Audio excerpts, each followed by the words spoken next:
आपण मानकर समस्या को नहीं जितेबाला आप बसी निश्चित भाव ए सरकार दायित्व बा लोक मानकर सरकार दायित्व आपण सांगे आलोचना पर्यालोचना करी समस्यार समाधान निश्चित भाव बाहर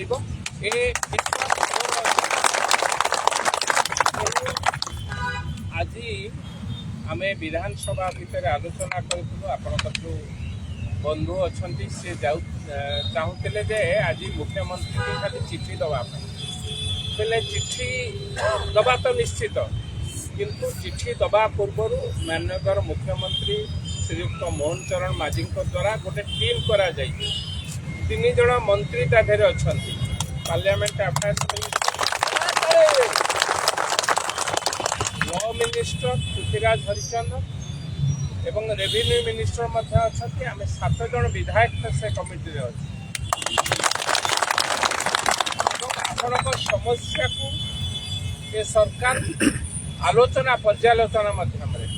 आलोचना कर सारी रिपोर्ट जहाँ आपणकर लेखा अच्छी जहाँ आपणकर दाबी अच्छी आम 10 जन जाक मुख्यमंत्री संगे आलोचना कर तेणु आसंता काली 12टा बेलू 3 जन मंत्री एवं आम 5-6 जन विधायक 7 जन विधायक आपणकर गोटे टीम जीव विधानसभा बस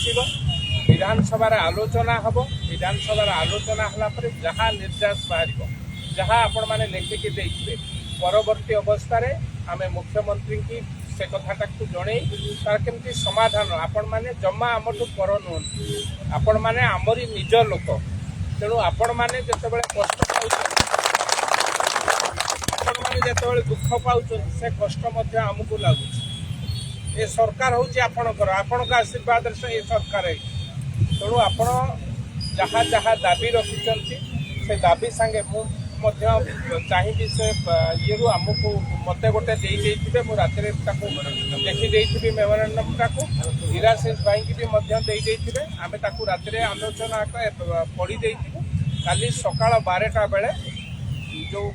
मीटिंग अच्छी प्रथम पर्यायर आपणकर कमिटी 5 जनिया गोटे टीम जीव जहाँ जहाँ दाबी अच्छी से दाबी आम पाखे रखिब एवं आलोचना करिबो आमे संपूर्ण भावे सेठी ऑफिसर मान को डकाई किभली भावे जहाँ आपणकर दाबी अच्छी निश्चित भावे से दाबी संगे आमे सहमत होबा को चाहूँ एवं ए कथा को आपण माने राजरास्ता रे बसिबे नाही ए कथा को मध्य आमे रखुछु आपण माने राजरास्ता रे बसिबे समस्त भाई मानकु समस्त भौणी मानकु पुणी थे नमस्कार जनाऊँ आपण दाबी संगे आम संपूर्ण सहमत कौन कौन से दाबी अच्छी आम देखी केते दाबी आम चेष्टा करूँ इमिडिएट कौन अच्छी करने समाधान बाट बाहर करने तेणु जिते बड़े आपण सांगे आम पूरा संपूर्ण ये सरकार एवं आपण मुख्यमंत्री आपण सांगे संपूर्ण भाव अच्छा जहाँ कौटी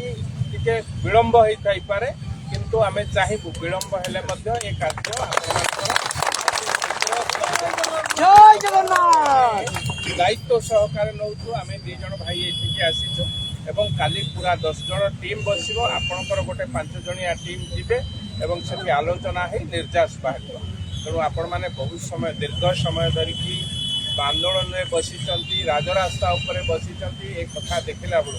मु तो गुरु भाई संगे रेगुलर टच रे अच्छी तेणु आमको कष्ट लगुच भाव